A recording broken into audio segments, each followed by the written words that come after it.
राजधानी दिल्ली। रात के 12 बजे थे। रात का सन्नाटा।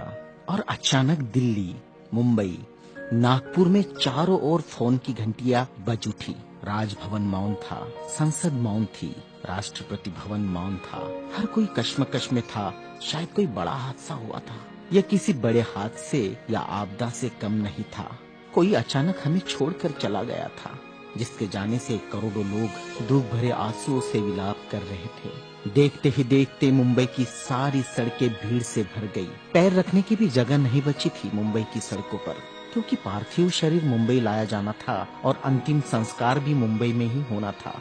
नागपुर, कानपुर, दिल्ली, चेन्नई, मद्रास, बेंगलोर, पुणे, नासिक और पूरे देश से मुंबई आने वाली रेलगाड़ियों और बसों में बैठने को जगह नहीं थी। सब जल्द से जल्द मुंबई पहुंचना चाहते थे और देखते ही देखते अरब सागर वाली मुंबई जनसागर से भर गई।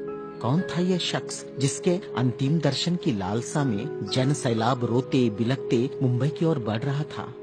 देश में यह पहला प्रसंग था जब बड़े बुजुर्ग छोटे छोटे बच्चों जैसे छाती पीट पीट कर रो रहे थे।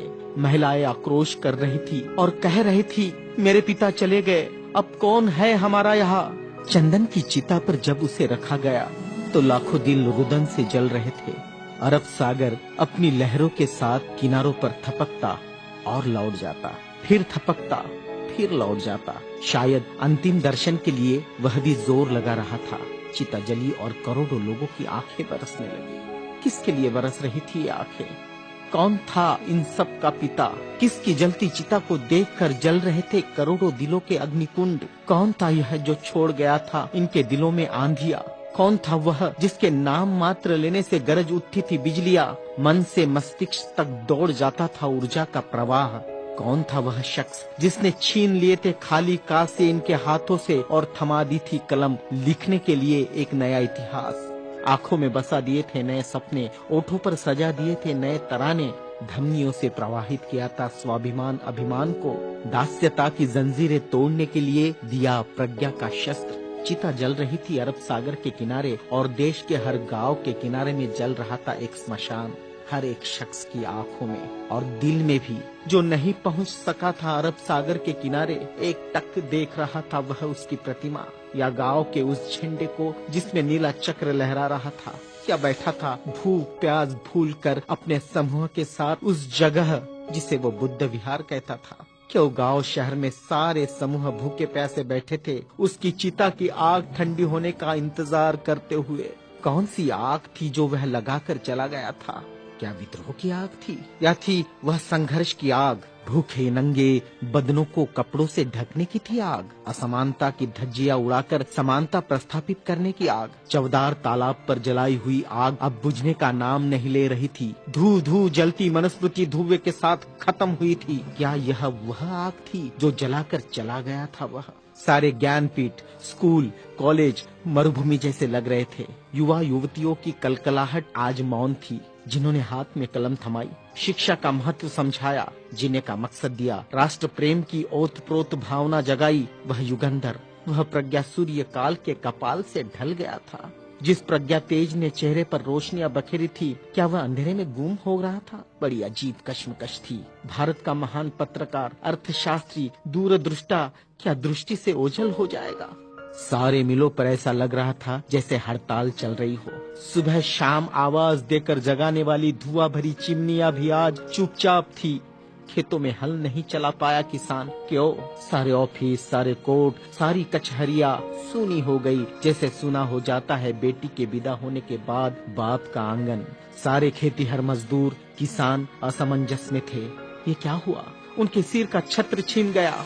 वह जो चंदन की चिता पर जल रहा है, उसने ही तो जलाई थी जबरान जोत।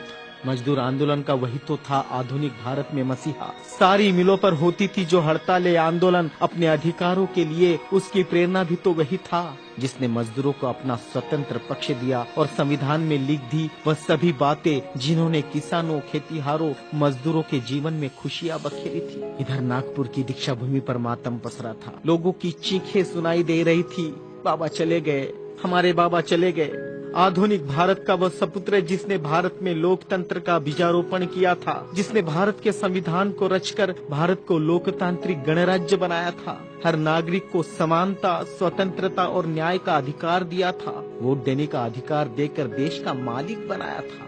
क्या सचमुच वह शख्स नहीं रहा? कोई भी विश्वास करने को तैयार नहीं था। लोग कह रहे थे, अभी तो यहाँ बाबा की सफेद गाड़ी रुकी थी, बाबा गाड़ी से उतरे थे सफेद पोशाक में, देखो अभी तो बाबा ने पंचशील दिए थे। 22 प्रतिज्ञाओं की गूंज अभी आसमान में ही तो गूंज रही थी। वो गूंज शांत होने से पहले बाबा शांत नहीं हो सकते। भारत के इतिहास ने नई करवट ली थी। जनसैलाब मुंबई की सड़कों पर बह रहा था। भारतीय संस्कृति में तुच्छ कहलाने वाली नारी, जिसे हिंदू कोड बिल का सहारा बाबा ने देना चाहा और फिर संविधान में उसके हक आरक्षित किए, ऐसी माँ बहनें लाखों की तादाद में स्मशान भूमि पर थी। यह भारतीय सड़ी गली धर्म परंपराओं के मुंह पर एक जोरदार तमाचा था, क्योंकि जिन महिलाओं को स्मशान जाने का अधिकार भी नहीं दिया, ऐसी 3 लाख महिलाएं बाबा के अंतिम दर्शन को पहुंची थी, जो अपने आप में एक विश्व विक्रम था। भारत का यह युगंधर, संविधान निर्माता, प्रज्ञा तेज, प्रज्ञा सूर्य, महासूर्य, कल्प पुरुष नव भारत को नवचेतना देकर चला गया। एक ऊर्जा स्रोत देकर, समानता, स्वतंत्रता, न्याय, बंधुता का पाठ पढ़ाकर, उस प्रज्ञा सूर्य की प्रज्ञा किरणों से रोशन होगा हमारा देश, हमारा समाज और हम। और पूरे विश्वास के साथ हम आगे बढ़ेंगे हाथों में हाथ लिए, मानवता के रास्ते पर, जहाँ कभी सूर्यास्त नहीं होगा, जहाँ कभी सूर्यास्त नहीं होगा, जहाँ कभी सूर्यास्त नहीं होगा।